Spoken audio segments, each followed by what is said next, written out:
Hola, soy Danny Carpenter y vengo delante de ustedes para dejar algunos videos cortos eh, que pueden ser usados en familia o en grupos muy pequeños o compartido con eh, familiares, sabiendo que durante este tiempo, por el problema del coronavirus, no se puede tener reuniones para el estudio bíblico, eh, para eh, cultos de adoración.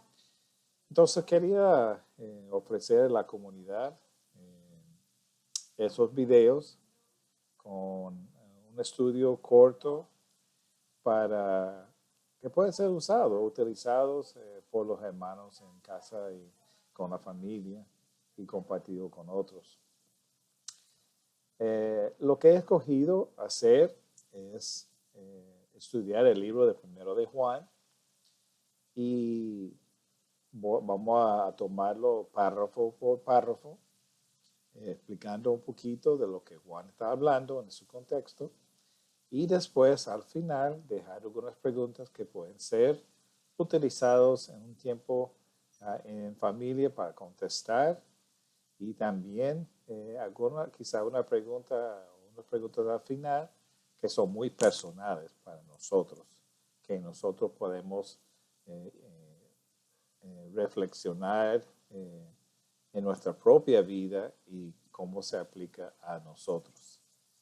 Entonces hoy vamos a comenzar con 1 de Juan, capítulo 1, y específicamente vamos a estar viendo versículos 1 al 4, que es la introducción al libro. Pero antes de hacer esto, quería compartir un poquito acerca del autor, quien es el apóstol Juan. Era hijo de Zebedeo, su hermano se llamaba Jacob, y por oficio era pescador. En una ocasión, cuando Jesús llamó a sus discípulos, dice Marcos en su texto que Jesús puso un nombre sobre estos dos hermanos, que era Boanerges, que significa hijos de trueno. No sabemos exactamente por qué Jesús puso este nombre.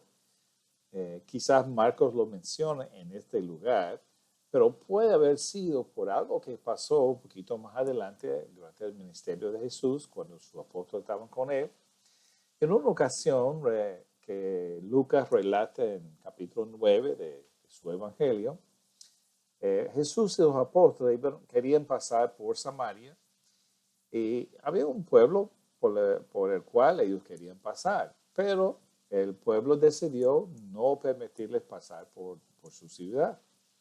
Entonces, en esta ocasión, Jacobo y Juan, según Lucas, hicieron una pregunta a Jesús que era: Señor, ¿quieres que mandemos que descienda fuego del cielo y lo consuma?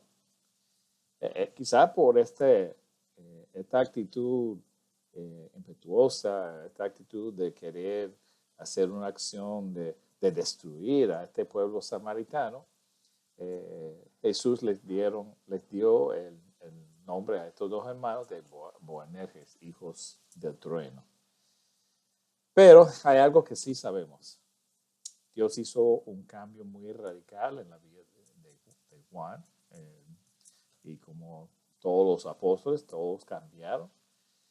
Juan, interesantemente, hace referencia a sí mismo 5 veces en su evangelio, pero no usa su nombre, usa una expresión que decía aquel discípulo a quien Jesús amaba.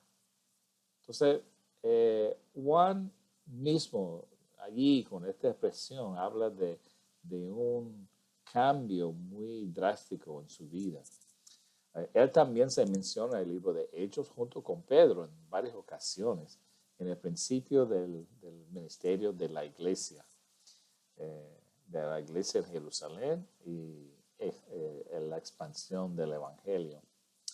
Juan es el autor de 5 libros en el Nuevo Testamento. El Evangelio, que tiene su nombre, el Evangelio de Juan.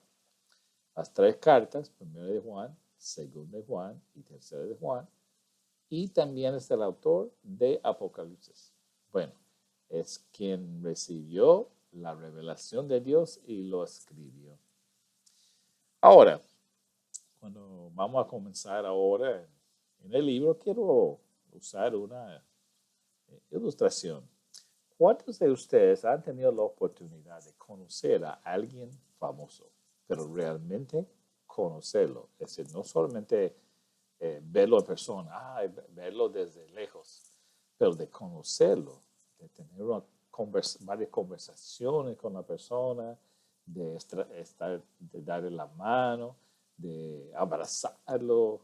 ¿Cuántos de nosotros hemos tenido esta oportunidad? Muy pocos de nosotros podemos decirlo. Yo recuerdo en una ocasión, tuve la oportunidad en un juego de béisbol entre los Bravos de Atlanta y los Rockies de Colorado, de tener una breve conversación con Andrés Galarraga. Andrés Galarraga era un gran beisbolista de Venezuela y como yo estaba trabajando en Venezuela, tuve la oportunidad de hablar un momentico con él y él me respondió, pero de decir que yo lo conozco, no puedo decir que lo conozco, solamente brevemente tuve una conversación con él. Entonces, muy pocos de nosotros hemos tenido la oportunidad, pero sería genial, ¿verdad? Conocer a alguien íntimamente famoso. Tendríamos ciertamente una historia para contar a nuestros familiares, a nuestros amigos. Oye, mira, oye, tuve una conversación, ya lo conozco, es mi amigo. Sería una historia muy genial. Pero esta primera parte de Juan es exactamente lo que Juan nos va a contar. Su conocimiento personal de Jesús y por qué es tan importante. Vamos a ver los primeros 4 versículos del 1 de Juan capítulo 1. Dice así la palabra. Si quieren, busquen su Biblia. 1 de Juan capítulo 1. Y voy a leer los primeros 4 versículos leyendo de la Reina Valera 60. Así dice la palabra.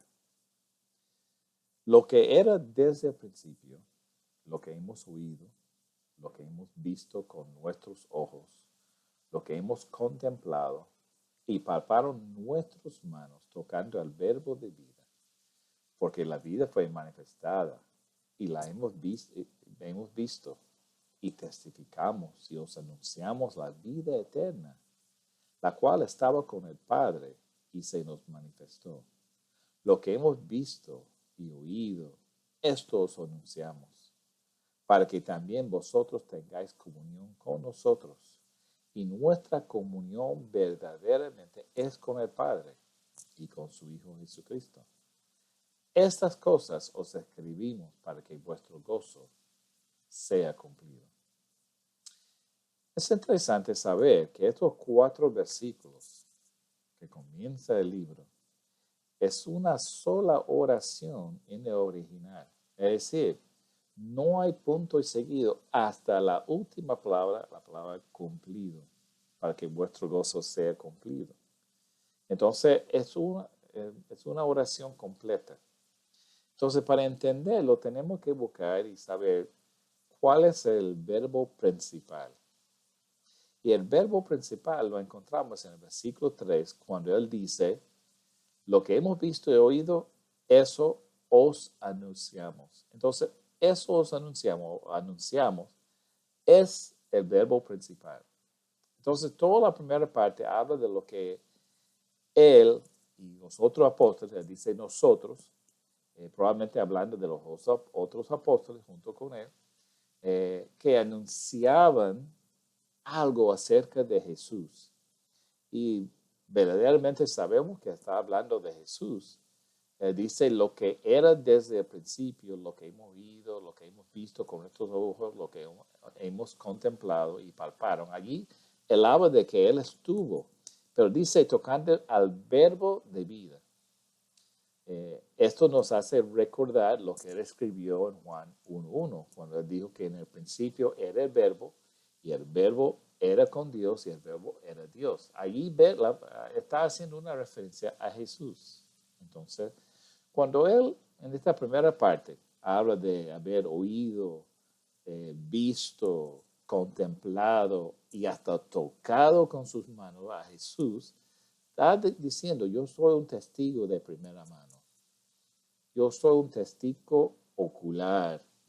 Eh, yo vi a Jesús, yo estuve con Jesús, toqué a Jesús, tuve una relación con Él, una relación interpersonal muy íntima con Él. Por lo menos por 3 años, algunos dicen por 3 años y medio, los apóstoles estuvieron con Jesús, día y noche. Muy pocas veces estaban apartados de Él. La mayoría de las veces estaban a su lado, escuchándolo, sus enseñanzas, viendo los milagros que hacía, comiendo junto con Él. Y entonces Él está diciendo, yo sé, yo tengo una relación con Él, yo estuve con Él. Entonces esto da mucho peso a lo que Él quiere decir en su escrito, en este libro. Entonces dice, eso es lo que yo estoy anunciando a Jesús y esta relación que nosotros tuvimos con Él de conocerlo personalmente. Entonces, en este primeros versículos, Él habla de que ese es lo que Él quería anunciar o lo que han estado anunciando a toda la iglesia, pero tiene un propósito. El versículo 3 dice, eso anunciamos para que. Aquí Él está dando la razón por qué ellos están anunciando sobre Jesús, de este conocimiento personal, de este encuentro personal con Jesús. Dice, para que también vosotros tengáis comunión con nosotros. ¿Qué está diciendo Juan? Juan quería que sus lectores estuvieran seguros de su comunión con los apóstoles.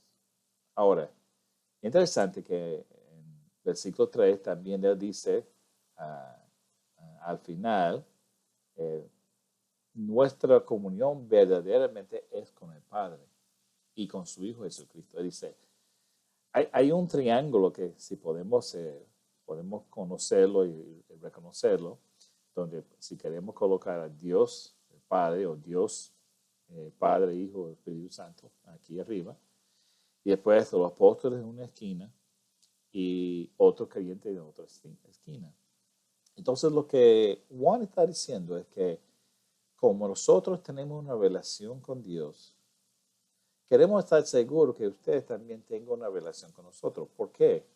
Porque si ustedes tienen una verdadera relación o comunión con nosotros, significa que también tienen una verdadera comunión con el Padre y con el Hijo, como ellos tenían.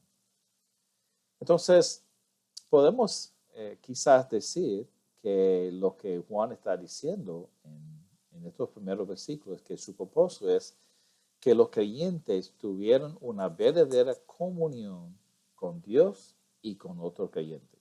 Así pueden estar seguros de su relación con Dios. Vamos a ver en este libro, en el desarrollo de este libro de Primera de Juan, que eso es muy importante. Es lo que Juan está diciendo en todos los capítulos. Está hablando de cómo podemos estar seguros de que sí tenemos una relación con Dios.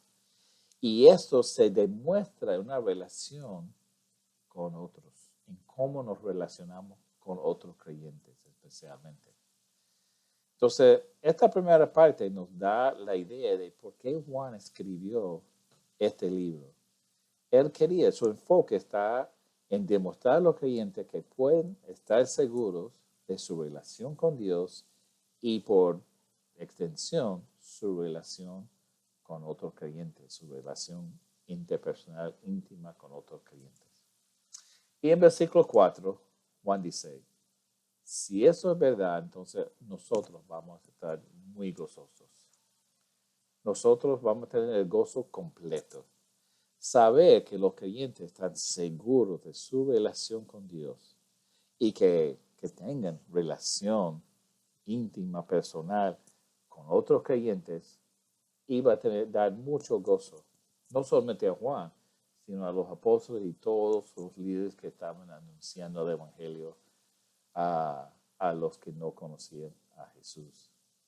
Entonces concluimos que los creyentes pueden estar muy seguros de su relación, su comunión con Dios, como sus hijos, pero también pueden tener una verdadera relación íntima e interpersonal con otros creyentes, porque tienen algo en común, que es lo que indica la palabra comunión. Tiene algo en común, su relación con Dios. Ahora quiero dejarles con unas preguntas para meditar y contestar.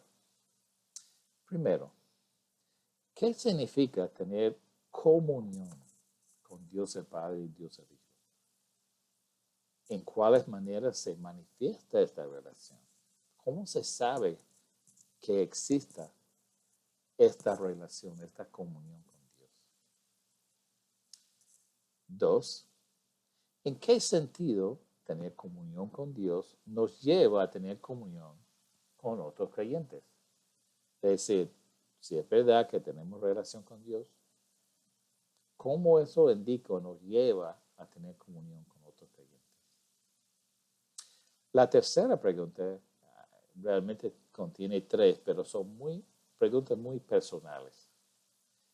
¿Cómo demuestro yo y cómo demuestras tú a otras personas que que tienen una relación íntima con Dios? ¿Cómo puedes demostrar eso a otras personas? ¿Cómo tú lo puedes demostrar? ¿Cuán íntima es mi relación y tu relación con Dios? ¿Y cómo puedo yo mejorar mi relación con Dios? Mediten en estas preguntas y contéstalos lo más honesto que puedan. Ser honesto. Dios conoce su corazón, sabe lo que estás pensando. Contesta con toda honestidad y intimidad y integridad delante de Dios. Espero que este estudio que estamos comenzando sea de beneficio para todos, para fortalecer nuestra relación, nuestra comunión con Dios y con nuestros hermanos. Que Dios los guarde.